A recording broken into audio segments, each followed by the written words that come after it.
परिवीक्षाधीन police उपअधीक्षक संतोष खाडे आज माननीय पोलीस अधीक्षक सरांनी स्थापन केलेल्या आमच्या विशेष पथकानं पाथर्डी शहरामध्ये विविध मावा बनवणाऱ्या कारखान्यावरती रेड केली असता छापा टाकला असता आम्हाला एकूण 3 ठिकाणी मावा बनवणारे कारखाने मिळून आले आणि ते कारखाने उद्ध्वस्त करण्याचं काम आमच्या विशेष पथकाने केलेलं आहे।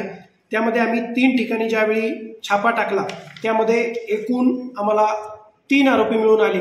त्यापैकी 2 आम्ही ताब्यात घेतलेले आहेत आणि 1 आरोपी फरार आहे आणि एकूण जो मुद्देमाल आम्ही या कारखान्यावरती जप्त केलेला आहे त्याच्यामध्ये 8 मशीन्स आणि विविध मावासाठी वापरला जाणारा सुगंधी तंबाखू व मावा असा मिळून एकूण मुद्देमाल हा 3,98,200 रुपये याप्रमाणे आम्ही तो जप्त करून पाथर्डी पोलीस स्टेशनमध्ये सदर इस्मावर गुन्हा दाखल करण्याची तजवीज ठेवलेली आहे।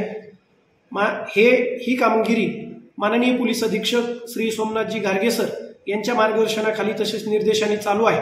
पाथर्डी शहरासह इतर अहिल्यानगर जिल्ह्यामध्येही यापुढे अशीच अवैध धंद्यावर कारवाई चालू राहील। त्यामुळे जिथं कुठं असे अवैध धंदे चालत असतील अशी माहिती आम्हाला मिळाल्यास त्यांचे नावे गुप्त ठेवण्यात येतील व त्यावर धडक कारवाई करण्यात येईल। धन्यवाद।